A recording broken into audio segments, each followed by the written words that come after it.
오늘의 플러스 AI 시대에 살아남을 핵심 역량을 알아봅니다. 방종임 교육대기자 TV 대표 모셨습니다. 어서 오세요. 네, 안녕하세요. 반갑습니다. 초대해 예. 주셔서 감사합니다. 별 말씀을요. 대표님, 네. 뭐 AI 요즘 얘기 안 하는 분야가 없는데 당연히 교육도 그럴 것 같습니다. 실제로 교육 현장에서 AI가 어떤 부분을 바꾸고 있나요?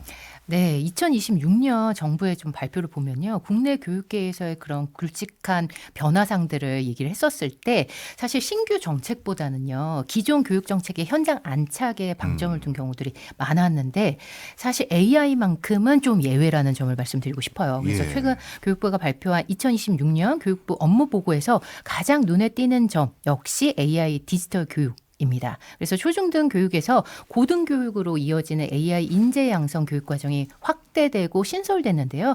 일단 교육부는요. 이번에 AI 3강 도약을 강조하고 있어요. 네. 3강 그러니까 미국, 중국에 이어서 우리나라도 3강 도약할 수 있도록 미래 인재 양성에서 AI를 좀 심어보자.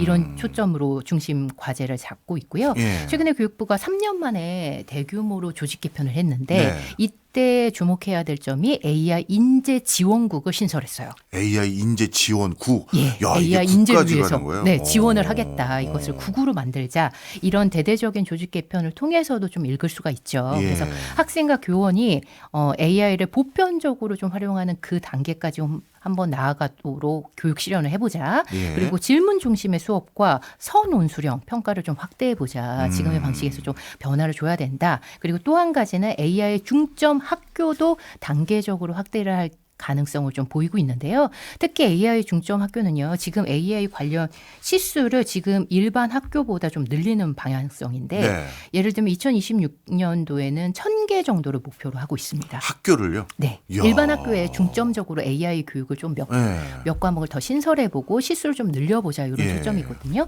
그래서 AI 관련 시수는 초등학교에서 지금 34시간으로 예. 예정되어 있는데요. 이거를 2배가량 68시간으로 늘리는 학교들이 그게 한 학기 기준인 거죠? 1년입니다. 1년. 예. 그리고 2배 정도 늘리는 학교들을 이렇게 신설해 보겠다. 그리고 중학교 같은 경우에는 68시간을요. 102시간으로. 네. 그래서 1.5배 정도 늘리는 방향성을 두고 있죠. 그리고 네. 저는 작년에 큰 일들이 좀 있었는데 지난 정부에서 AI 디지털 교과서에 대한 여러 가지 일들이 좀 있었잖아요. 예. 그래서 그 정책이 사실상 폐지하면서 현장에서 불협화음이 좀 나올 가능성이 계속 AI 관련해서 있기 때문에 AI DT처럼 위에서 아래로 내려오는 이런 방식보다는 좀 현장의 목소리를 좀 듣는 방식으로 좀 추진됐으면 좋겠다라는 점을 말씀드리고 싶고요. 대학에서의 변화도 있습니다. 네. 대학에서는요. 학사, 석사, 박사를 패스트 트랙으로 예. 한 번에. 한 번에 할 수 있는 방법. 그러니까 통상적으로 8년 정도가 소요되는 것을 줄여서 5.5년으로 줄이는 네. 것을 골자로 하는 방법도 발표를 하고 있고요. 그리고 AI 소프트웨어 분야의 마이스토고를 좀 신설하는 거 네. 이런 점 등을 살펴볼 수가 있을 것 같아요. 네. 두 가지가 혼재되어 있는 것 같습니다. 일단 AI 분야에 AI를 더욱더 육성하고 발전시키 그 분야의 전문가를 육성하는 교육 프로그램이 일부 있고 네네. 또 AI 시대에 유저로서 AI를 내가 일상생활이나 내가 하는 분야에서 잘 활용할 수 있는 기초적인 역량을 키우는 교육. 네. 그게 초중고에 포함되어 있는 건가요? 네, 포함되어 있죠. 그래서 두 가지 방향성을 예. 단기간에 이룰 수는 없을 거예요. 네. 그래서 앞으로 어떤 방향성으로 할지를 이렇게 네. 지원국을 신설한 것을 보니까 이 부분을 장기적인 관점에서 좀 해보고 싶다라는 방향성을 읽을 수 있을 것 같아요. 네.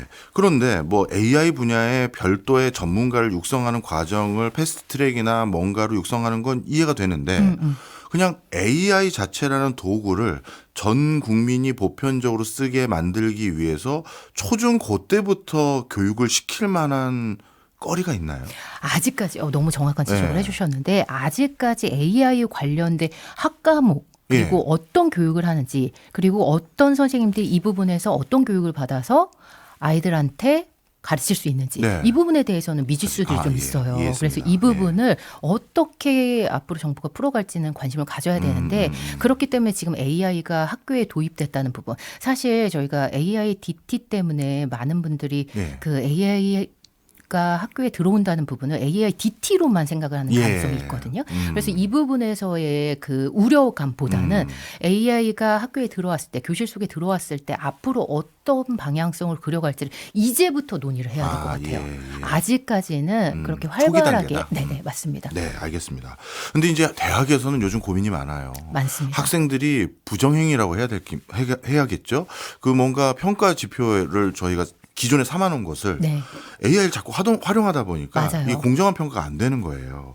그래가지고 이런 부분에 대해서 평가 방법에 대해서도 지금 근본적인 의문을 제기하고 있는 상황인데 일선 교육 현장에서도 당연하겠죠. 그럼요. 지금 대학교에서는 사실 몇 년 전부터 이 얘기가 계속 네. 화두가 되고 있었는데 사실 최근에는 그 걱정들이 나타나는 사건들, 일련의 사건들이 네. 좀 있었죠. 예를 들면 최근에 연세대, 고려대, 서울대 이게 차례대로 이렇게 또 나타나더라고요. 그래서 연세대, 고려대, 서울대에서 잇따라 생성형 AI를 활용해서 부정행위, 시험 때 부정행위가 계속 적발되는 이런 일들이 있었거든요. 사실 근데 저는 교수님들을 만날 일들이 네. 많았는데 네. 사실 교수님도 마찬가지고요. 네. 교수님들의 고민들을 보면 이런 얘기들이 몇 년 전부터 많이 나왔어요. 학생들이 과제를 하라고 해서 과제를 제출받은 거 보면 너무 뛰어나는데 그럼요. 말을 시켜보거나 따로 만나보면은 전혀 인지를 그렇죠. 못하는 경우들이 이 괴리감이 네. 어디서 나왔을까? 사실 생성형 AI 예. 때문인 경우들이 많이 있어서 농담적으로 자조적으로 이런 얘기도 있었어요.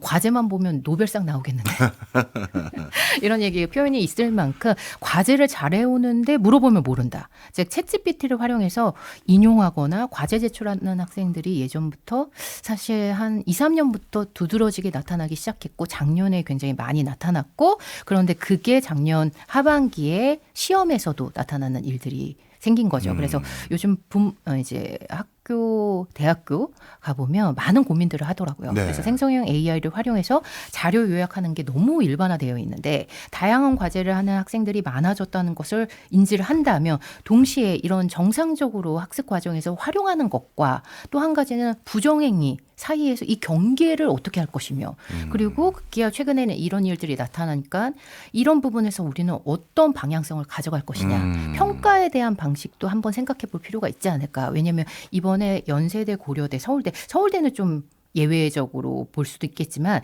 연세대랑 고려대는 특징이 있었어요. 비대면이었고요. 예, 예. 객관식 시험이었고 학생들이 거의 1,000명 가까이 되는 학생들이었습니다. 네. 그래서 이 환경에서 비대면이고 객관식 문제가 대다수였다는 점을 생각을 해보면 학생들을 옹호하는 것은 아니지만 학생들한테 챗GPT를 돌려서 정답을 찾아달라고 하기에는 너무 수월한 환경이었다는 거죠. 이 예. 지금 적발된 이 시험에서 그래서 우리가 앞으로 이 부분이 계속 반복된다면 이런 일이 아마도 명약관하게 나타나지 않을까. 네. 계속 아마 챗GPT의 그 유혹을 학생들이 이기기는 어렵다면 그러면 우리는 어떤 부분을 생각하면 좋을까라는 문제가 네. 계속 대학교 사이에서 나타나고 있고요. 네. 근데 저희는 이 부분에서 더 고민해야 될 부분이 예. 대학생뿐만 아니라 요즘은 고등학생 사이에서도 수행평가가 굉장히 늘어났거든요. 예. 그래서 과제를 제출하는 일들이 많아졌어요. 예. 그러면 고등학생들 심지어 중학교, 초등학교에서도 이런 일이 나타날 가능성이 높다라는 그렇네요. 거죠. 예. 그래서 2025년 작년에 한국교육개발원의 조사에 따르면요. 초등학생 10명 중에 7명이 초등학생입니다. 예. 10명 중에 7명이 AI 기반으로 학습 플랫폼을 사용하고 있다. 음. 라고 응답을 했거든요. 이 정도로 내려온 상황에서 평가 방식을 지금처럼 정답 찾기로 할 것이냐. 네. 이게 과연 앞으로의 사회에도 맞는 것이냐. 이런 고민들을 해야 될 때인 것 같고요. 네. 그리고 이런 고민들을 바탕으로 생각해 본다면 이제 막 학교에 AI 관련된 수업이 들어오고 예. 교실 속에 AI가 들어온 상황이니까 이때 우리가 이 수업을 어떻게 꾸려갈 것이냐. 예를 들면 AI를 활용해서 자료조사나 뭐 그런 부분뿐만이 아니라 이 부분에서 결과물을 과연 아이가 어떻게 사용하고 있는지 그것을 들여다봐야 되는 그 시점이 아닌가라는 생각을 좀 해봅니다.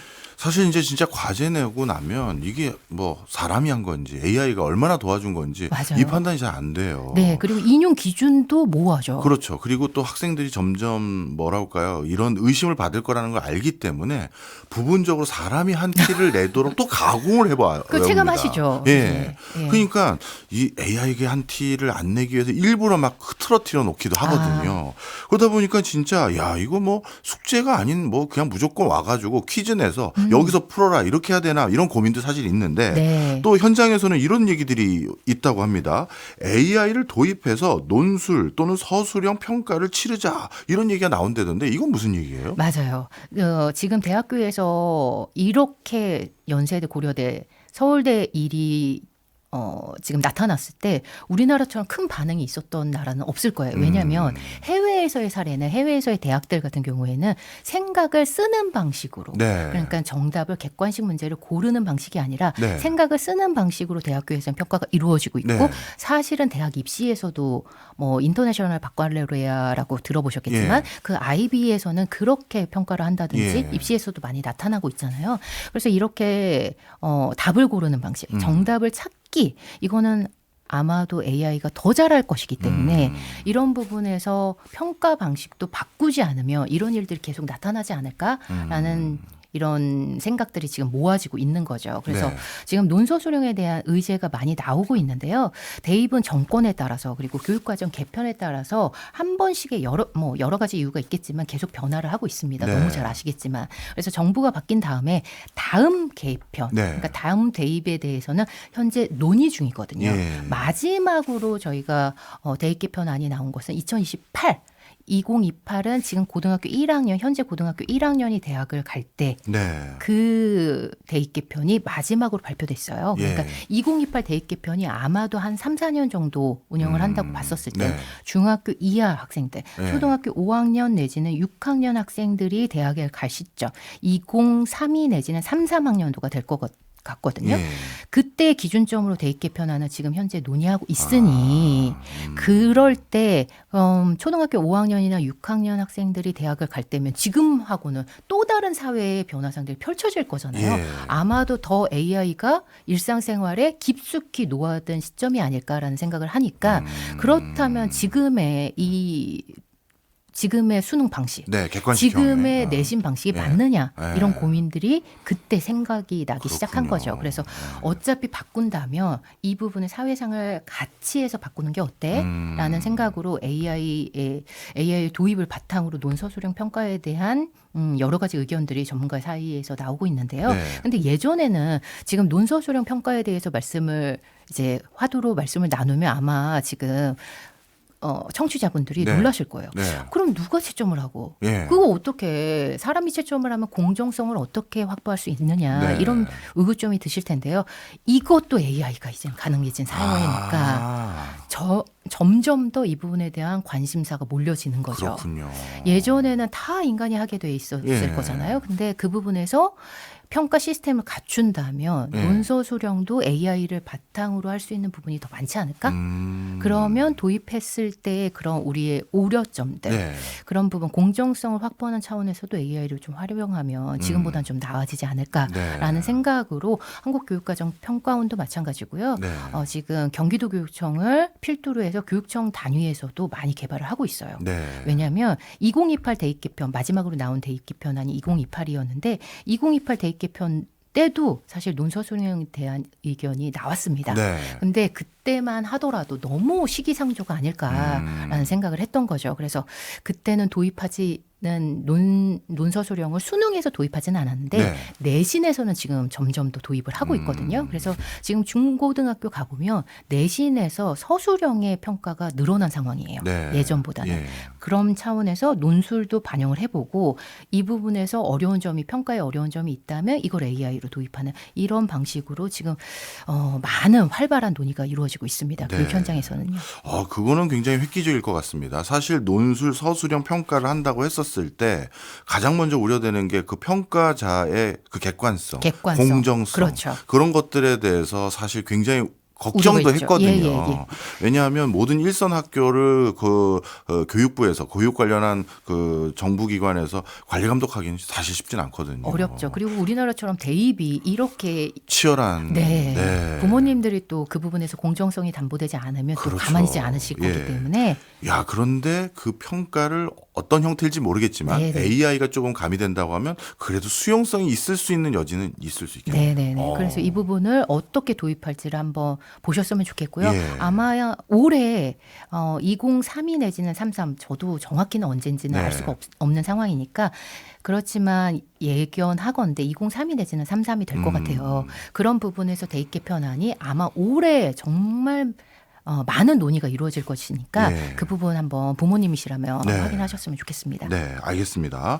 AI가 본격적으로 도입되면서 학교 커리뿐만 아니라 평가 방식, 평가 주체도 AI가 중요한 화두가 되고 있다는 얘기를 쭉 해주셨는데요. 네. 이번에는 좀 관점을 바꿔서 AI 시대에 우리 학생들, 네. 뭐 학생들은 도대체 어떤 능력이 점점 중요해지는 겁니까? 저도 정말 이 부분을 궁금해요. 왜냐하면 예. 저도 아들 둘이거든요. 아, 그러시군요. 초등 아들 둘입니다. 그래서 이 부분 AI가 일상 속에서 더 스며든 상황에서 우리는 그렇다는 것을 전제로 한다면 어떤 부분을 준비하면 좋을까 네. 저도 많이 고민을 하고 있는데요. 적어도 AI 얘기가 나오면 부모님들이 가장 걱정하는 부분이 이 부분이실 것 같아요. 코딩하고 뭐 해야 돼? 아, 근데 단언컨대 기술적인 부분은 아닐 거라고 생각해요. 그래요? 그 AI가 앞으로 더 예전에는 뭐 코딩이나 기술을 떠올리시는 경우들이 많아서 코딩 학원 붐이었던 때도 있었고요. 있었죠. 예, 예. 그래서 국영수 다음에 코딩. 코딩이 중요하다. 국영수 코라고 불리는 그런 시대도 있었지만 기술의 문제는 아닌 것 같고요. AI를 바탕으로 잘 이해하고 활용하는 힘, 정보를 찾고 정답을 찾는 것은 당연히 누구보다 AI가 더 잘할 테니까 이 찾은 것을 바탕으로 나는 그럼 이것을 바탕으로 어떻게 활용하느냐는 정말 그것을 어떻게 활용하느냐는 그 사람의 몫인 것 같거든요. 이 부분에서 AI가 알려주는 그 정답이 다 정답이 아닐 수도 있고 네. 내가 모르는 부분을 더 확장하는 방향으로 키워내려면 요즘에 이런 말이 유행이죠. AI 리터러시. 네. 이 부분을 어떻게 우리 아이가 생각하고 확대할 수 있느냐, AI를 바탕으로 생각의 전환을 이뤄낼 수 있느냐, 이 부분이 저는 핵심이라고 생각해요. 그러니까 AI 리터러시가 중요하다는 건 다른 말로 하면 AI 활용 능력 이 정도로 하면 그렇죠, 될까요? 그렇죠. 예, 예. AI가 주는 답을 그 텍스트를 읽고 그러려면 문해력도 필요할 것이고요. 그렇겠죠. 문해력을 바탕으로 점점 확대해서 다른 질문을 좀 해보고 질문에 따라서 답이 다르게 나온다는 것은 이제 우리는 다 알고 있으니까 예. 그래서 어떤 답을 더 현명하게 해줄 수 있느냐 그리고 그것을 바탕으로 더 현명한 답을 끌어내기 위해서 계속 어떤 질문을 던질 수 있느냐. 예. 근데 지금의 방식으로는 질문하는 부분이 학교에서는 많이 빠져 있잖아요. 그래서 질문하는 부분 그리고 요즘에 학생들 만나보면 문해력에 대한 고민을 정말 많이 하고 있거든요. 그래서 문해력을 어떻게 키울 수 있느냐. 네. 그리고 이 답을 바탕으로 이게 다 정답이 아닐 수 있기 때문에 이 정답이 아닌 부분을 우리는 어떻게 솎아낼 수 있느냐. 이런 부분에 관심을 둬야 되지 않을까 싶은데요. 네. 그러려면 앞으로 AI가 나오는 답을 계속 확인하는 과정 그리고 AI 기술은 1년이 다르게 1년이 뭐예요? 지금 몇 개월만 그렇죠. 해도 예. 정말 빠르게 바뀌고 있잖아요. 그런 부분에서 호기심을 갖고 AI가 뭘 만들어내고 어떤 변화가 있고 기술적으로 어떻게 발전했는지 관심을 두려면 네. 그래도 적어도 저는 학습에 대해서 너무 넌덜머리나게 싫어하지는 않아야 될 것 같아요. 네. 아이가. 네. 근데 지금 상황은 그렇지 않은 상황이거든요. 그래서 이 부분을 저희 청취자분들과 좀 나누고 싶은데 저는 교육 현장을 굉장히 오래 네. 봤습니다. 10년 넘게 교육 현장을 보면서 교육 전문 기자로 활동을 하면서 지금만큼 교육에 대한 고민이 많았을 때가 없을 만큼 예. 근데 요즘에 부모님들 생각을 해보면 출산도 그렇고 결혼도 그렇고 선택이잖아요. 예. 그 선택의 상황에서 마땅히 내가 그 결혼을 하고 그리고 아이를 출산한다는 것은 그 부분에서의 감당할 수 있다는 부분이잖아요. 그래서 그렇게 선택에 대한 책임을 지는 상황인데 책임에서 저는 부정적인 너무 이 책임이 큰 것 같아요. 그래서 이 출산에 대해서 압박이 너무 크고 네. 그리고 경쟁이 너무 심하다 보니까 예전보다 훨씬 더 에너지를 많이 쏟고 아이를 일찍부터 학습 환경에 놓이는 경우들이 많거든요. 예. 물론 부모님의 상황을 너무너무 저도 잘 이해를 하고 있습니다. 너무 치열한 사회니까 어떻게든 도와주고 싶어서. 근데 좀 더 장기적으로 보셨으면 좋겠어요. 왜냐하면 이런 부분에서 경쟁이 치열하다고 생각을 하시기 때문에 일찍부터 아이를 학습 환경에 놓이다 보면 네. 작년에 유행했던 용어 4세 고시, 7세 고시 이게 굉장히 4세 고시요. 예, 굉장히 일반화되어 있다고 아이고, 말씀드릴 참. 만큼 그 4세 고시, 7세 고시라는 단어는 좀 과장된 부분이 있죠. 그렇지만 조금 더 일찍 환경에 학습 환경에 놓이는 것은 지금 나타난 상황이거든요. 그럼에도 불구하고 부모님들이 불안해하시고 아이들은 아이들대로 힘들어하는데 사실 AI 시대에 더 오래 배우고 네. 저는 제가 지금 삶을 살면서 가장 많이 공부한 때라고 생각하거든요. 고3 때보다 네. 지금 더. 이렇게 100세 시대의 생계를 위해서 저는 공부를 하고 있는데 계속 공부를 하기 위해서는 적어도 너무 어렸을 때 10대 때 이렇게 일찍 학습에 대해서 프레셔가 너무 강해서 네. 아이가 공부에 대해서 너무 널널머리나게 싫어하지는 않았으면 좋겠다. 이게 오히려 AI 시대의 부모님들이 생각해야 될 부분이지 않을까. 네. 이때 공부를 너무 싫어하면 이 친구들이 10대에 지나서 20대, 30대, 40대 때 공부를 열심히 할 리가 없잖아요. 그렇죠. 근데 네. 앞으로는 AI로 인해서 계속 공부를 해야 되는 시대가 될 거거든요. 예. 그래서 그 부분을 장기적인 관점에서 보셨으면 좋겠다라는 생각을 하고 있습니다. 알겠습니다. 진짜 AI라는 이 큰 화두 때문에 우리가 삶을 살아가는 방식이 송두리째 바뀌어가고 있는 텀에서 우리가 삶을 온전히 그리고 네. 지속 가능한 형태로 잘 살기 위해선 배워야 되는 것들도 지속적으로 배워야 되는 방식도 크게 바뀌어가고 있구나 이런 네. 생각을 갖게 됩니다. 근데 이제 부모님들이 이렇게 AI 시대 어떻게 교육하면 되나요? 라는 것들에 대해서 조금 더 직접적으로 물어보면 아마 이런 걸 것 같아요. 우리 애는 나보다 좀 더 잘 먹고 잘 살았으면 좋겠는데 도대체 AI 시대에는 어떤 직업을 가지면 좋을까요? 아마 엄청 우리 기자님께 많은 질문을 하셨을 네. 거예요. 저도 궁금하기도 하고요. 그런 질문 받으면 뭐라고 답변들 해주세요? 네. 예측할 수 없다. 아, 그러니까 그렇죠. 공부를 계속해야 된다라고 말씀드려요. 음. 그래서 공부에 대한 부담감, 네. 공부에 대한 감정을 너무 손상시키지 않았으면 좋겠다. 아. 계속하려면 그 계속하는 과정에서 분명히 자기가 좋아하는 직업을 찾게 될 테니까. 그렇죠. 왜 저도 그런데 직업을 바꿨지만 아, 예. 앞으로 살아갈 시대의 아이들은 최소한 6번 정도는 바꾸지 않을까 싶어요. 그런 과정에서 계속 바꾸려면 너무 싫어하지 않게끔만 예. 도와주셨으면 좋겠다. 그리고 그러려면 자기에 대한 생각. 요즘에 생각을 묻는 입시가 아니기 때문에 아직까지는 네. 찾는 정답을 예, 찾는 예. 과정이었죠. 그래서 생각을 그럼에도 불구하고 끄집어낼 수 있는 부모님의 관심, 대화에서의 관심, 그리고 이 부분은 학원에 간다고 생길 수가 없잖아요. 네. 그래서 생각을 한 번이라도 말로 또는 글로 표현할 수 있는 부분에 관심을 두셨으면 좋겠다. 네. 요즘 친구들 보면 저희 아들도 그렇기 때문에 저도 부끄러운 부분이 있지만 안 써요. 친구들이. 예. 그리고 예전보다 훨씬 더 쓰는 일들이 줄었기 때문에 네. 요즘에 태블릿에서 오히려 이렇게 얘기를 해요. 아이들이 아. 이렇게 보는 거에 익숙해서 예, 예. 스마트폰도 그렇고 그래서 쓰는 부분에서의 아쉬운 점, 쓰는 부분이 익숙하지 않기 때문에 조금이라도 말하고 글로 표현하는 거, 자기의 생각을 표현하는 부분이 중요할 것 같아요. 이 부분에 그렇군요. 관심을 두셨으면 좋겠습니다. 네. 그리고 사실 또 부모님하고 아이들, 그 학생들의 관계를 옆에서 지켜볼 때가 저도 좀 있었는데 네. 좀 안타까운 게요. 예. 아이들에게 생각할 기회를 주는 게 정말 중요하다 말씀 주셨잖아요. 네. 저도 정말 공감합니다. 예. 그런데 옆에서 보면 부모님이 생각할 기회를 준다라는 게 중요하고 그게 얼마나 교육적 효과가 높다는 걸 알기 때문에 생각할 기회를 주려고 질문을 많이 하시는데 네. 솔직히 그 부모님은 속에 답을 가지고 계세요. 답정너죠. 네, 예. 그래서 애가 다른 형태로 답변을 하고 다른 형태로 그 질문에 생각을 막 이어가려고 하면 그걸 굳이 땡겨다가 자기가 답이라고 생각하는 것으로 유도하는 모습을 너무 많이 보거든요. 예. 근데 부모님 스스로는 내가 그런 스타일인지 아닌지 잘 모를 수도 있을 것 같은데 이걸 어떻게 고치면 좋을까요? 그러니까요. 그래서 부모 교육이 너무 중요해요. 부모 교육.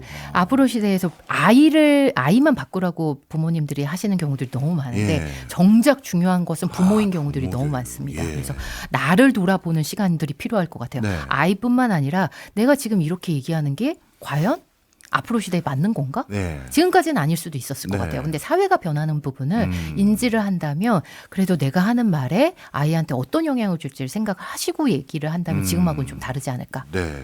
그럼 그거와 관련돼서 또 네. 이렇게 좀 여쭤볼게요. 요즘은 입시 때문에 어쩔 수 없이 애가 빨리 뭔가 학습하고 네. 빨리 어떻게 보면 뭔가 그 사회가 원하는 것들을 추종하길 바라는 니즈도 있을 거고요. 네. 그리고 부모님이 보기엔 뭔가 기다리는 것도 시간이 촉박하다고 생각하시는 분들도 계실 거 아니겠습니까?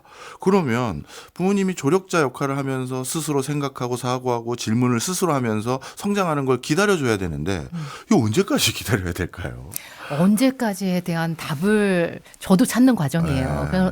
그런데 적어도 그래서 현실적인 부분, 네. 교수님이 말씀하신 것처럼 입시에 대한 부분, 네. 부모님들이 아무래도 우리 아이가 좋은 대학 갔으면 좋겠고 그런 좋은 대학에 가려면 지금의 입시 시스템을 아예 무시할 수는 없다라는 그렇죠. 거, 그걸 전제로 한다면 어느 정도의 현실적인 부분으로 타협점이 필요한 것 같아요. 네, 그래서 네. 현실을 무시하라는 말씀이 아니라 예. 적어도 예를 들면 아이가 하루에 1시간 계속 촘촘하게 너무 뭔가 듣는 것에만 익숙하지는 않은가. 모든 학습 스케줄이 듣는 거, 학교에서도 듣죠. 학원에서도 듣죠. 혹여라도 과외를 하면 과외 선생님한테 듣죠. 네. 계속 인강으로 듣죠. 이렇게 네. 계속 듣는 것에만 익숙한 시스템으로 지금 스케줄이 짜여져 있는 건 아닌가. 얘가 한 번이라도 자기만의 시간이 있나? 네. 혹시 그것을 되씹어서 네. 곱씹고 나만의 것으로 만들 시간이 있는지 네. 이런 부분에 체크를 하셨으면 좋겠고요. 아. 그리고 아이가 어떤 상황인지를 가장 잘 알려면 부모님과 대화 시간이 있어야 됩니다. 예. 근데 대화에서 아까 교수님 말씀하신 것처럼 답정너로 맞아요. 식사 시간에 계속 확인하는 질문만 해서는 안 되겠죠. 예. 그러면 아이도 그 식사 시간이 너무 괴로울 거고요. 네. 부모님 입장에서 유쾌하지는 않으실 거예요. 그래서 그런 부분에서 저는 제가 말씀드리는 부분이 정답이 아닐 수 있다라는 것을 염두에 두시고 들으셨으면 좋겠는데 그냥 그 시간에 그것만 합니다. 예를 들면 식사 시간에 식사를 하고 네. 공부 확인하는 부분은 조금 있다가. 왜냐하면 그 식사 시간에서 느껴지는 그 기쁨이라도 좀 아이들 예, 예. 4명이 같이 저희는 4식구니까 공유를 한다면 고민하는 점을 그 시간에는 얘기할 수 있잖아요. 네. 고민하는 점이라든지 이런 부분을 확인하고 네. 그런 다음에 부족한 부분은 그 이후에 얘기하는 그런 부분이라도 좀 하셨으면 좋겠어요. 그거 진짜 중요하네요. 맞습니다. 네. 대화가 필요할 테니까요. 예. 그리고 앞서 다 여쭤보지 못했는데 부모 공부가 필요하다 부모 말씀하셨잖아요. 교육이요. 네네. 예. 그럼 부모들은 어떻게 공부해야 될까요? 부모 교육이요. 저는 AI를 바탕으로 말씀드리면 같이 지금도 저도 AI를 쓰면서 부족한 부분을 체크하고 예. 그러면서 AI의 답변을 할루시네이션. 네. 이 부분에서 잘못된 답이 나올 수 있다라는 것을 확인하는 과정이 예. 있거든요. 그러면 잘못된 답이 있으면 아이랑 같이 찾아보는 거죠. 아이한테 같이 알려주는 거예요. 예. 이 부분에서 잘못된 답이 AI가 마냥 능사로 정답이 아닐 수 있다는 거 저도 깨닫고요. 약간 머리 굵어지면 같이 뭐 하자고 하면 안 하려고 하던데. 저는 그래서 AI가 잘못된 답 나왔을 때 불러요. 예. 이것 봐. 이렇게 잘못된 답 나올 수 있지. 예. 이럴 수 있는 거야. 네. 그러니까 너도 이거 정답이 아닐 수 있다라는 거 우리가 생각해보자. 음. 라고 한 번이라도 얘기하면 지금까지는 그 AI가 마치 다 정답을 알려주는 창고처럼 정답 네. 창고처럼 아이들이 생각하는 경향성이 많거든요. 그래서 제가 얼마 전에는 초등학생들이 얘기하는 걸 우연히 들었는데 이러더라고요. 야 이거 챗GPT에서 얘기했잖아. 이러더라고요. 챗GPT가 마냥 정답인 것처럼 생각하는 맹신하는 것도 있군요. 예. 그런 가능성이 있기 때문에 부모도 이 부분에 대해서 인식을 예. 해야 되고 사회 변화상도 한번 관심을 두셔야 되고요. 네. 저는 입시에 대해서 지금 입시로 점철된 사회라는 거 누구보다 잘 알고 있거든요. 네. 그럴 때일수록 조금은 좀 더 먼 관점이 필요한데 부모 교육에서 저는 입시에 대해서는 누구보다 다 많이 고민하시는 거를 잘 알고 있으니까 네. 사회에 대해서 관심을 가주셨으면 좋겠어요. 네. 사회가 변하는 부분. 요즘에 어떤 부모님들이 가장 바라는 건 우리 아이의 성공이고 행복일 테니까요. 요즘에 사회에서 성공하시는 분들, 행복한 분들은 어떤 유형인지도 한번 예. 관심을 두신다면 예. 지금의 우리의 인식의 틀이 조금은 벗어나지 않을까 그런 바람을 가지고는 있지만 현실적으로 쉽지 않다는 것도 알고 있습니다. 네. 사실 부모님들도 뭔가 새로운 걸 배워야 되는데 네네. 아이들도 계속해서 새로운 걸 더 많이 배워야 되고 그러려면 뭐 지적 탐구심 지속적으로 배우려는 어떤 뭐랄까요 의지 이런 게 굉장히 중요할 것 같은데 네네. 이런 것들은 뭐 뭘로 길러질 수 있을까요? 저는 결과에 부모님이 너무 집착을 하지 않으시면 이 부분이 결과에. 키워질 것 같아요. 과정에서의 방점을 둔다면 그 과정 자체에서 우리는 어떤 일이든 그 과정에서 얻는 게 반드시 있잖아요. 네. 근데 결과만 놓고 보면 그 부분에서의 그 과정에서의 장점을 놓치기가 쉬운데 그렇게 도전하는 과정에서의 그 기쁨을 누리려면 그 과정에 관점을 두셨으면 좋겠어요. 결과 이게 맞고 틀리고의 문제가 아닐 수 있다라는 거 앞으로는. 네. 그래서 과정에서 대화를 좀 늘렸으면 좋겠고요. 네. 이거 했어 안 했어? 음. 이거 맞았어 틀렸어? 이렇게 결과치에 너무 크게 관심을 두시면 아이가 그 과정에서의 챗GPT를 마찬가지죠. 네. 챗GPT에 어떻게 쓰는지보다 결과적으로 이 과제를 챗GPT를 이용해서 했느냐 안 했느냐만 보면 그거를 복붙하는 가능성이 있기 때문에 과정에 좀 방점을 두셨으면 좋겠어요. 대표님께서는 AI 교육공학 박사과정을 밟으신 걸로 알고 있는데 네. 방금 말씀 주셨던 것처럼 AI 시대의 이런 큰 변화들에 대해서 문제의식을 갖고 있기 때문에 이렇게 하신 거죠? 네, 맞습니다. 그리고 앞으로 AI가 교육계에 들어온다.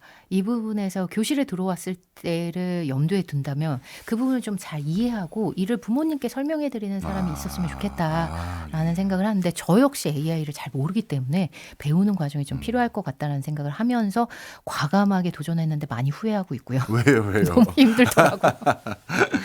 그리고 그것이 맥락 없이 아이들의 상황과 교육 현실에 맞지 않게 들어왔을 때의 부작용이 큰 경우를 저는 교육 정책이 이상적인 부분에선 맞지만 현실과 타협점이 찾아지지 않아서 힘들어한 경우들을 많이 봤거든요. 예를 들면 이런 거죠. 제가 코로나 시기에 원격 수업이 물론 코로나를 예측하기는 어려웠겠죠. 네. 그런데 코로나 시기에 원격 수업이 학교에서 제대로 이루어지지 않았습니다. 그래서 네. 학교에서도 힘들었고요. 선생님들도. 그리고 부모님, 이를 지켜보는 부모님도 너무 힘들었어요. 수업이 네. 제대로 이루어지지 않고 수업을 들으려고 하면 에러 나고 접속도 어렵고 여러 가지 그리고 AI를 그 원격 수업에서의 그런 툴도 제대로 마련되지 않았고 선생님도 익숙하지 않다 보니까 정말 다 난국이었죠. 네. 너무 힘든 상황들을 살펴봤었을 때 교육청에서 모 교육청에서 이게 심각하구나. 어떻게 해결할까 했을 때 인프라만 활용을 했어요. 인프라만 보완점으로 둔 거죠. 그래서 아이들에게 태블릿 PC만 빨리 보급을 하면 이 부분이 나아지지 않을까? 네. 근데 이 교육청에서 놓친 게 있습니다. 아이들의 상황, 현실을 놓친 거죠. 그래서 결과적으로는요. 아이들이 태블릿 PC만 받은 다음에 그 방화벽을 뚫고 게임에 더 빠졌어요. 이런 현실에서 부모님들은 그로 인해서 더 힘들어졌거든요. 그러려면 AI가 교육을 바꾸는 거 분명히 중요할 겁니다. 그렇지만 현실적인 부분을 고려를 해서 아이들의 상황과 문해력과 지금의 리터러시 어떤 부분이 부족한지를 좀 철저히 알고 거기에 보완점을 어떻게 쌓아갈 것인가 이것을 정말 긴밀히 봐야 될 것 같아요. 그렇지 않으면 저는 교육에서의 변화는 이게 당장 나타나지 않고 몇 년 후에 그 부작용 더 크게 나타날 가능성이 높다는 것을 많이 깨달았기 때문에 그래서 조금 더 관심 있게 보려면 현실점을 잘 아는 사람과 AI를 그래도 조금은 아는 사람이 필요하겠다라는 생각으로 도전을 하게 됐습니다. 그렇네요. 네. 그런 접점을 해주시는 분들이 진짜 많이 필요하겠네요. 그랬으면 좋겠습니다. 자, 근데 좀 이번에는 좀 현실적인 얘기를 한번 여쭤보겠습니다. 분명히 우리나라에서는 입시라는 결과가 굉장히 중요하고 중요하죠. 그리고 부모님들이 교육을 시킴에 있어서 입시를 고려 안 하는 교육을 시키긴 쉽지는 않거든요. 쉽지 않죠. 그러면 이렇게 말씀드려 볼게요. 입시라는 트랙을 온전히 잘 따라서 거기 분야에서 상위권 학생으로 분류되는 사람들이 있을 거 아니겠습니까? 그렇죠. 그럼 그 상위권 학생들 특히 그 저는 많이 박사님 같은 경우 만났어요. 그러니까 인터뷰 많이 하셨다고 들었어요. 예, 그래서 제가 소개하기에 이렇게 소개받는 닉네임이 예. 우리나라에서 공부 잘하는 사람들을 가장 많이 만나요. 그러면 딱 이 질문하기가 딱 적합하겠네요. 그 공부 잘하는 사람이 되면 지금까지 쭉 말씀해 주셨던 AI 리터러시 네. 이것도 같이 배양이 저절로 되고 있는 겁니까? 아니면 공부 잘하는 것과는 전혀 별개로 그건 따로 교육이 필요한 겁니까? 전혀 별개라고 말씀드리는 건 어렵지만 저는 이런 답을 드리고 싶어요. 예. 공부 잘하는 학생들이라고 하면 완벽할 것 같다라는 생각을 하지만 실제 인터뷰를 해보면 여러 가지 그렇지 않은 부분들이 보여요. 공부하는 면에서는 그 친구가 장점이 있을지 모르겠지만 근데 성인이 되어서도 저는 초등학교, 중학교, 고등학교 때 자란 친구들을 그 이후까지 만날 일들이 조금 있더라고요. 네. 그런 성인이 되어서도 계속해서 두각을 발휘하는 사람들을 보면 이런 공통점이 있었습니다. 공부 잘하는 면에서의 공통점은 저마다 공부법이라든지 가정 환경이라든지 그런 상황은 달랐지만 네. 오래 끝까지 해내는 친구들을 보면 실패에 대한 관점이 좀 다른 것 같아요. 아. 실패에도 다시 시도하는 부분이 반드시 있습니다. 아. 그래서 이 부분을 부모님들이 꼭 생각하셨으면 좋겠어요. 그러니까 상위권 학생들은 뭔가 실패를 경험해도 극복하고 다시 트라이한다. 그렇죠. 다시 오. 트라이한다. 그게 될 때까지. 아. 이런 점이 좀 달랐는데요. 제가 공부 잘하는 친구들, 가장 기억에 남는 친구들은 수능 만점 받은 친구를 예. 예로 들면 그 친구는 이 부분 때문에 기억이 나요. 수능 만점자 중에 한 명이었는데 그 친구를 수능 이렇게 잘 보는 만점까지 받는 데에는 분명히 이유가 있을 거야. 그렇겠죠. 그 비결이 뭐라고 생각해? 했는데 네. 이런 대답을 하더라고요. 뭐라고요? 자기가 마지막으로 네. 시험 봤을 때 평가원 9월 평가원에서 수학에서 3개를 틀렸대요. 네. 근데 3개를 틀리면 사실 굉장히 큰 타격이거든요. 그렇죠. 근데 3개를 틀렸던 점을 가장 큰 비결로 꼽았더라고요. 왜냐? 그 3개를 틀렸다는 것은 자기가 부족한 점이 있다는 것을 깨닫고 더 수학 공부를 했다는 거죠. 아. 이런 점이 좀 달랐던 것 같아요. 네. 반드시 누구나 인생에 그리고 앞으로 AI 시대에는 더 예상치 못한 난관들, 실패의 흔적들, 실패가 있을 겁니다. 네. 그럼에도 불구하고 실패를 아무렇지 않게 생각하려면 부모님이 평소에 오늘 부모님에 대한 얘기를 많이 드리는데 왜냐하면 아무래도 학생보다는 부모님이 더 많이 청취를 하실 것 같아서 부모님이 평소에 실패를 어떻게 대하느냐가 영향을 많이 주더라고요. 학생들한테. 그래서 아무렇지 않아. 엄마도 지금 저는 아들한테 이런 얘기를 많이 하거든요. 엄마도 맨날 깨져. 그럼에도 불구하고 또 해보는 거야. 네. 그러면 다음에 조금은 나아지더라. 네. 이런 얘기를 많이 들려주셨으면 좋겠어요. 아니면 실패하는 것을 굉장히 두려워하거든요. 제가 초등학교, 중학교 때 공부를 잘하다가 고등학교 때 오히려 손을 놓은 친구들을 볼 때가 있어요. 네. 반대의 경우죠. 예. 계속 잘하는 친구들이 아니라 반대로 한 친구들을 보면 예전에 특목고가 예. 한참 유행일 때가 있었습니다. 특목고 뭐 대원외고 죄송합니다. 대원외고 민사고 가는 게 마치 스카이 가는 것처럼 경쟁이 치열할 때가 있었어요. 있었죠. 지금도 이제 외고에 대한 관심사들은 네. 다시 높아지고 있는데요. 그 친구들을 봤을 때 초중고 때는 공부를 잘해서 외고에 도전했다가 특목고에 도전했다가 떨어진 친구들이 아예 손을 놓는 경우들이 왕왕 보입니다. 왜냐하면 그 친구가 인생에서의 첫 번째 실패가 그때인 거예요. 아. 대입이 아니라. 네. 그래서 그 실패를 어떻게 한 번도 인생에서 실패가 없었기 때문에 이 네. 실패를 견디기가 너무 어려운 거죠. 그래서 도피하거나 회피하거나 이런 경우들을 많이 봤어요. 예. 그래서 앞으로 그게 대입에서든 앞으로 사회에 나가서든 반드시 실패는 있을 테니까 이 실패를 어떻게 생각하느냐. 아무렇지 않을 수 있어라고 예. 얘기해주는 그 부분이 부모님한테도 필요할 것 같고요. 학생들이 가장 바라는 점이 그게 아닐까 싶어요. 네. 굉장히 제가 생각하지 못한 답변을 해주셨어요. 아, 그래요? 저는 네네. 상위권 학생과 그렇지 않은 학생의 뭐 큰 역량 차이를 어떤 학습 분야나 공부법. 내용으로 생각을 예, 했는데 예. 지금 어떻게 보면 삶을 대하는 자세, 네. 뭐 실패, 넘어져도 다시 일어나는 법, 네. 그리고 그걸 해결하기 위한 고민들도 하고 실제 자꾸 다시 노력해보는 거. 네. 여기에서 큰 차이가 저는요. 있다라고 예, 얘기를 예. 해주셨는데 예.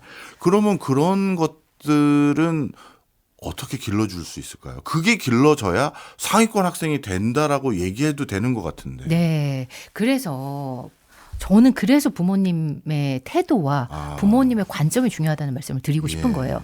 이 학습적인 부분, 네. 방법에 대한 부분은 우리가 채워줄 수 있는 다양한 기관들을 활용할 수도 있고요. 예. 그렇지만 정말 중요한 거는 우리 집에서 만드는 가정의 분위기, 아이의 성향이나 부모님의 태도 네. 이 부분이 저는 중요하다는 걸 더 많이 깨달았거든요. 예. 제가 공부 잘하는 친구들을 만났을 때 단편적으로 한두 시간 인터뷰한 게 아니라 네. 그 친구 집에 가서 하루 동안 같이 해보면서 네. 기사를 쓰기도 했어요. 네. 이 시리즈를 제가 10년간 연재를 하면서 깨달은 것은 부모님과의 대화가 굉장히 많더라고요. 중요하다. 예, 그래서 고민에 대해서 나누기도 하고 그때 보여준 부모님의 태도 그리고 그때 부모님의 반응을 보고 아이가 어떤 부분을 노력할지 이 부분이 평생에 영향을 주지 않을까 한 사람의 삶에 있어서 네. 그게 더 중요하다고 생각하는 편이고요. 네. 그래서 결과보다는 과정이 중요하다고 말씀드리고 싶고 네. 마음 근력이 중요하다고 말씀드리고 싶고 네. 그렇습니다. 만약에 그게 단편적으로 사교육 몇 개를 더 받는다고 그리고 과외 선생님을 더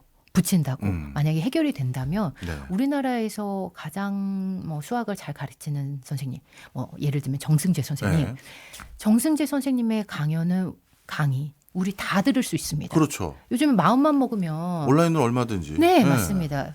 그 인프라의 질은 훨씬 더 높아졌고 예. 마음만 먹으면 그 사교육을 활용할 수 있는 접점이 더 내려간 상황이거든요.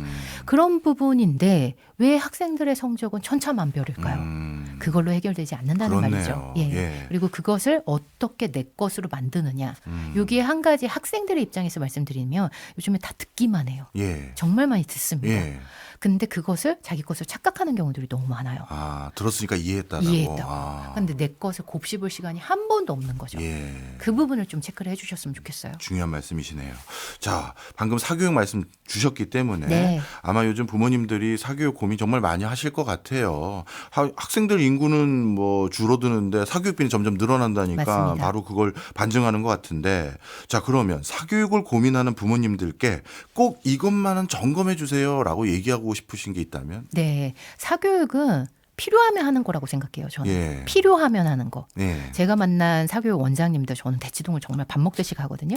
그때 원장님들 중에서 소신 있는 분도 있고 그렇지 않은 분들 물론 네. 있지만 소신 있는 분들도 있습니다. 사교육을 너무 죄악신을 하지 않으셨으면 좋겠고요. 다만 제가 전제 조건을 달았죠.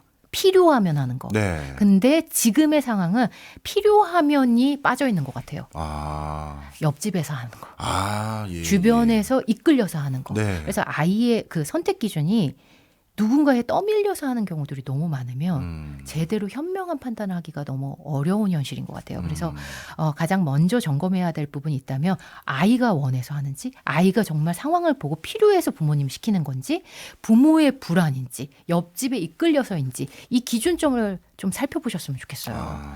이게 떠밀려서 한다고 하면 이게 사교육비도 만만치가 않거든요. 그렇겠죠. 이게 분명히 아셔야 될 건 한 번 시작하면 더더더가 있지 줄여지지는 않습니다. 그래요. 한 번 시작하면 더 심하게. 왜 초등 부모님은 이 고비만 넘기면 늘 고비라는 표현을 쓰시는데 예. 부모님들은 지금의 이 영어가 중요한 이 부분만 넘기면 영유만 보내면 전혀 그렇지 않고요. 더더더 고등학교 가면 또 생각해야 될 컨설팅비라든지 인강비라든지 교재비라든지 고등학교 가면 각 과목별로 교재비도 만만치가 않거든요. 네. 이런 부분을 생각했었을 때 그래서 지금의 판단이 정말 필요해서 하는 건가? 필요해서 한다면 저는 그게 어느 정도가 됐든 크게 문제가 되지는 않는다고 생각해요. 네.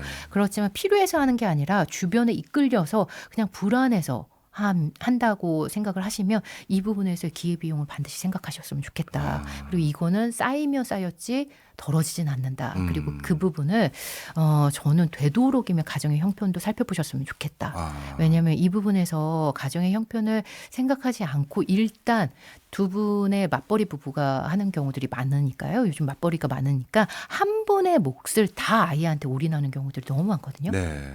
근데 그렇게 됐었을 때 가정의 형편을 고려하지 않는다면 이게 쌓이면서요. 부모의 희생이 커지면 기대치가 커져서 결국은 아이와 나의 관계가 흔들리거든요. 틀어지는군요. 기대감이 커질 수밖에 없잖아요. 내가 그렇죠. 이만큼 들였는데 예. 그거를 고등학교 때 아쉬운 부분이 생겨서 얘기를 한다? 그러면 더 크게 분란이 있죠. 이런 부분을 저는 너무 많이 봤거든요. 네. 그래서 이 부분을 부모님들이 지금의 당장만 생각할 것이 아니라 필요성에 의해서 하는 건지 이게 우리 가정에 맞는 선택인지 네. 체크를 좀 하셨으면 좋겠습니다. 네. 그런 관점에서 한번 이렇게 여쭤볼게요. 제가 그 종강 파티 학부 수업 마치고 종강 파티 하면서 학생들 술을 한 잔 사줬는데 네. 한 학생이 약간 울먹이면서 술점 좀 들어갔을 때 부모님 얘기 슬쩍 해준 적이 있어요. 오. 자기 부모님이 간간히 술 드시고 들어왔을 때 자기를 붙잡고 우실 때가 있었대요. 네. 중고등학교 때. 네네. 왜? 그랬더니 아유 미안하다는 소리만 계속 하셨대요. 그 이유가 자기 중학교 때인가 고등학교 때 집이 좀 어려워져서 사교육을 더 이상 못 시켜주게 되신 거예요.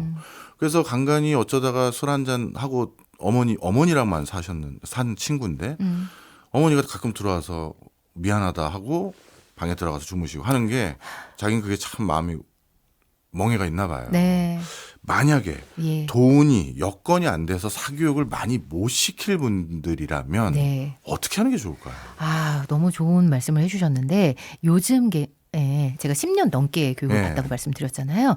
요즘에는 사실 마음만 먹으면 활용할 수 있는 툴들이 정말 많이 있습니다. 예. 그것도 생각보다 정말 저렴한 비용으로요. 그래요? 근데 우리는 대치동의 얘기에만 너무 익숙하기 때문에 예. 대치동 가면 몇십만 원 한다더라, 몇백만 원 한다더라 이런 얘기만 듣잖아요. 예. 사실 그 얘기가 저는 덜 나왔으면 좋겠어요. 그게 마치 정답인 것처럼. 그래서 아까 말씀드린 4세 고시, 7세 고시도 거기서부터 얘기 듣는데 예. 이게 전국과는 다르거든요. 예. 예를 들면 서울시 교육청에서 이제 서울시에서 주최적으로 하는 서울런 같은 경우에는 예. 학생들이 물론 자격 기준이 있습니다. 형편이 어려운 친구들이 인강을 무료로 활용할 수 있는 툴들이 있다든지 교육청마다 활용할 수 있는 툴들이 굉장히 많아요. 네. 근데 그 부분에서 많이 정보가 안 알려져 있죠. 아. 그래서 되도록이면 한 분의 1%가 전국을 대변하지 않았으면 좋겠고요. 예. 99% 내지는 어려운 친구들이 활용할 수 있는 이 교육 정보라든지 그리고 저는 그런 친구들 보시지만 학생 입장에서 저는 교육 정보 때문에 이렇게 변화하는 시대에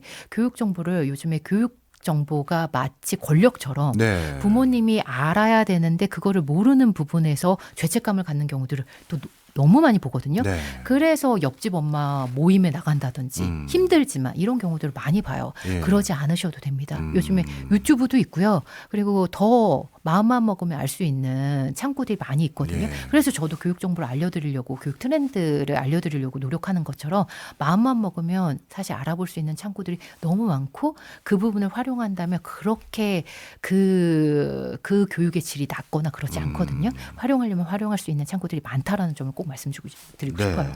죄책감 가지지 마시라. 알겠습니다. 중요한 말씀 해주셨네요. 그리고 교육 현장을 바라보면서 저는 이런 의구심은 좀 솔직히 있습니다.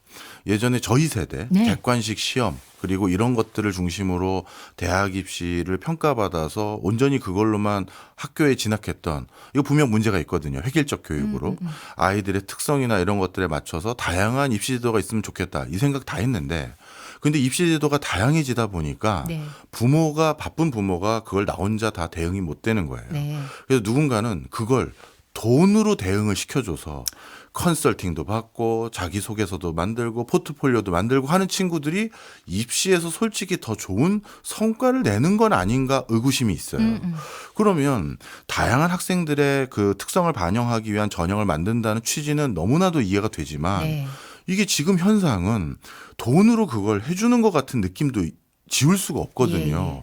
이거 어떻게 바로잡을 수 있을까요? 아, 이상과 현실의 괴리들이 좀 네. 있죠. 이상은 맞는데 현실적인 부분에서 우리 네. 입시어를 고려하지 않은 부분들이 굉장히 많기 때문에 그 해외에서의 들여왔었을 때 예. 그 입학사정관제도 예, 들여왔었을 예. 때 학종으로 했었을 때 너무 많은 전형들이 있으니까 부모님 입장에서는 너무 벅찬 거죠. 그렇죠. 학생들도 마찬가지고 이런 우리의 상황도 좀 곰곰이 따져볼 필요가 있다라는 말씀을 일단 드리고 싶고요. 예. 저는 그런 면에서 지금 AI로 인해서의 변화가 일정적인 부분 긍정적으로 작용했으면 좋겠다라는 바람이 그래요? 있는데 예. 예를 들면 이런 거죠. 지금 너무 전형이 다양합니다. 네. 그래서 학생들이 그거를 정확히 알려면 컨설팅을 아예 무시할 수 없어요. 돈 내고 하더라고요. 예, 근데 그 컨설팅 비용이 천차만별입니다. 근데 그 컨설팅 비용이 꼭 고액이라서 어마어마한 정보가 있느냐? 저는 그렇다고 생각하지는 않거든요.